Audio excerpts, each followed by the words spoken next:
So recently, a bunch of unaired pilots found their way online, dating back to the 90s. What I want to do is look at these pilots and determine two things. 1. Did it have potential? And 2.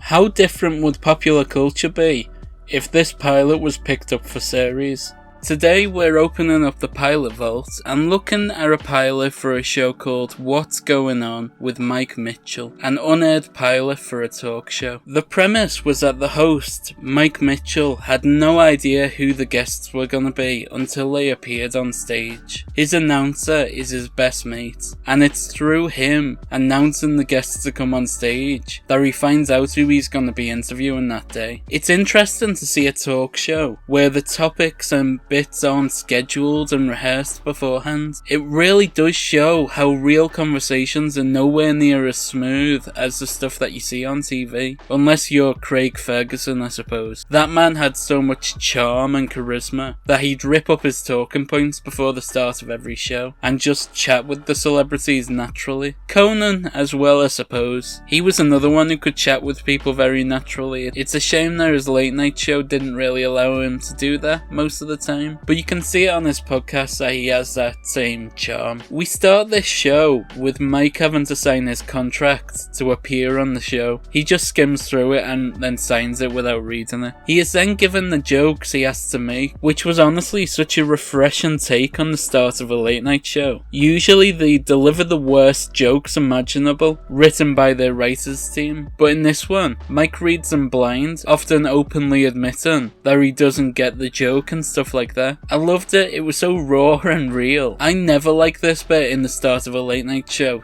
They do it on the Graham Norton show as well for some reason. It just feels like they're reading out cue cards. Well, that is what they're doing. But it feels so uninspired and unnatural. I never enjoy it. That's why I liked it when they dropped it on Seth Meyers' show and instead had him just sit behind the desk and chill for the start of it. They then bring Will Ferrell on, and you can tell that Mike is a little starstruck. But if you think he's starstruck now, just wait until the next guest comes on. Will is lovely, and he mentions how every talk show he's appeared on, the first episode of, he's cursed it. He mentions a trio of talk shows. He appeared on the first episode of McEnroe, a talk show hosted by tennis player John McEnroe, and that only lasted a few weeks. Then he appeared on the Megan Mullany show, a talk show that only lasted a few weeks as well, and he was on the first episode of Conan's late night show, and we all know the tragedy that happened there. Eddie Burback has done some really interesting videos on it. I recommend you checking them out for the full story. And now Will Ferrell has a fourth show to add to his list of talk shows that he's killed by appearing on the first episode, as this pilot was never commissioned for a full series. Will Ferrell is usually fine with playing the bad guy and making things uncomfortable for the sake of comedy, but you know what? He's absolutely delightful in this. He is so kind to Mike when he really doesn't have to be. I guess he knows how nervous he is and wants to help him out a little. It does bring me a little joy, I have to admit, to discover that even professionals like Mike can feel as awkward as I do when it comes to making conversation, especially in forced situations. But then you see someone like Will Ferrell exuding this confidence and effortlessly turning anything into a joke, and you're reminded that it just does come easy to some people, doesn't it? Mike is actually really good at improv. He's from an improv group called the Birthday Boys, so he's trained in making up funny things on the spot. So he probably should have been a bit better at this show, but I suppose improv is a very different comedy skill than conversational comedy. You can be a lot more random and become different characters in improv, which really isn't an option here. He was also very clearly nervous and starstruck, as he would be. I do like the spirit of this show. It reminds me a bit of As Yet Untitled, a TV show hosted by Alan Davies on Dave. On that show,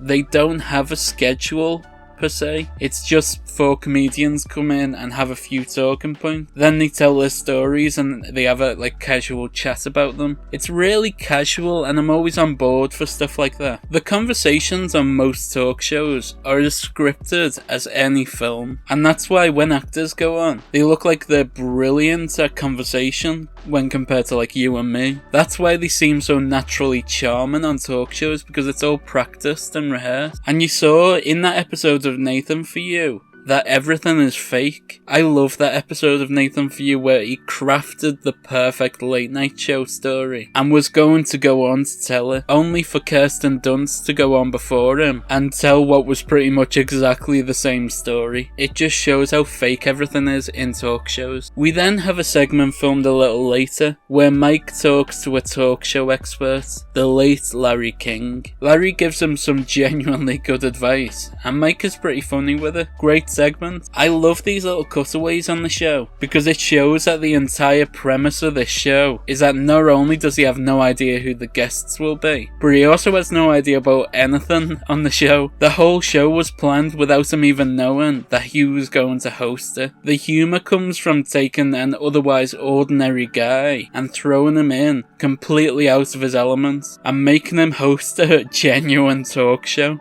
That's amazing. I really wish this had worked out. Then, this talk show makes the biggest mistake it could possibly make. The announcer brings out Jennifer Lawrence, and Mike cannot deal with it. I'm a fan. I'm a fan of the X-Men. Who are you? Who are you? Which role are you gonna play? I'm gonna play Mystique. He just panics. Now, I love the concept of this show, and I really like Mike, but he does need work when it comes to speaking. Sometimes he speaks and I don't have a clue what he's saying, and the guests don't know either, constantly asking him to repeat what he said. He does mumble an awful lot. You need someone who's good at conversation for this sort of show to work out, but Mike seemed to have nothing to talk about or things to ask them, which does make the final product a little boring, unfortunately. I hate to say that, but yeah, that's how I feel about it. It would have definitely got better as Mike's interviewing skills would have improved and the show would have been funnier for it. But I suppose at the end of the day, that's just what Mike is like. He's easily flustered. And believe it or not, that's what inspired the whole show.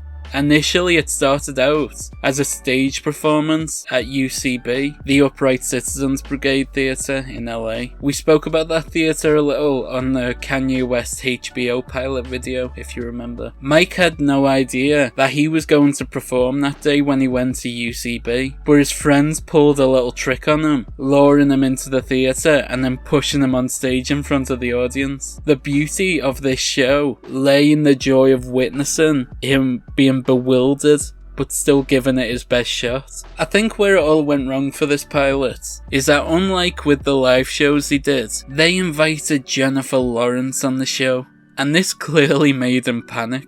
You would get flustered around Jennifer Lawrence, and you clearly see him just fall apart when he's talking to her, and he just shuts down. They should have started with guests who are less likely to fluster him. That would have given him more of an opportunity to shine. Just the presence of such a high profile guest proved to be overwhelming for him, and his nervousness won. It's a shame, really. There's a really funny bit where Mike tries to look cool, doing this weird thing, but then Jennifer Lawrence isn't even looking at him.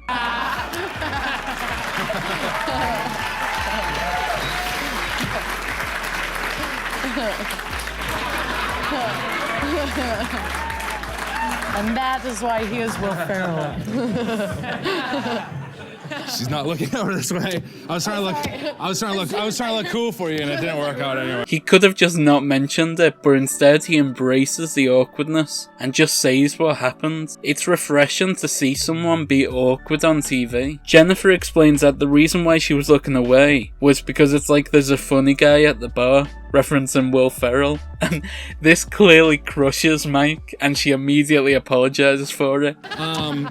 Oh man. It's like you brought the funny guy to the bar and now you're sorry. I love having the funny guy at the bar, though. It's great. I'll shut up. Now, I genuinely laughed out loud at this bit. You don't see this type of humour on American TV. There's something so British about it all. He's a classic underdog story. Mike then awkwardly compliments Jennifer Lawrence, which she is really nice about. She even acts like she doesn't hear 1,000 compliments a day to make the situation a bit less awkward for him. Yeah. Yeah, why would you ever want to change into something else? That was Nice. so sweet.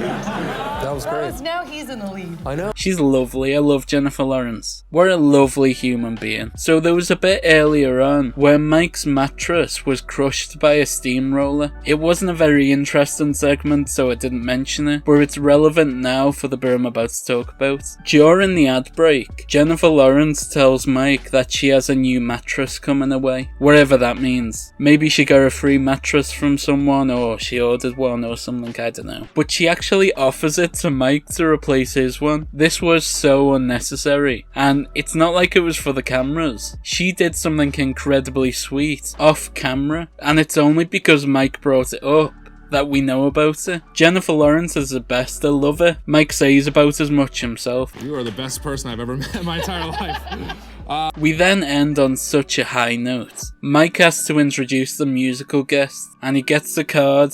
He reads it out, and it's his own name. So he then has to improvise a song with some random tune from the band. It's so funny. I absolutely loved it. What a way to end the show. This pilot is basically a real life version of the old Chris Farley show sketch on SNL. Do you remember that? It's where he played a late night host, and he was genuinely starstruck by every guest. If they didn't have such big names on this show, I would have genuinely believed this was a Birthday Boys parody of the Chris Farley sketch. Now, here's the thing with this show. I think it was made for the wrong audience. It was made for America, but the underdog story is so obviously British. I read an article years ago written by Ricky Gervais, and he was talking about how different the American remake of The Office had to be compared to the British one. He noted that the key difference between America and Britain is that every American is brought up believing that they could be president one day, despite,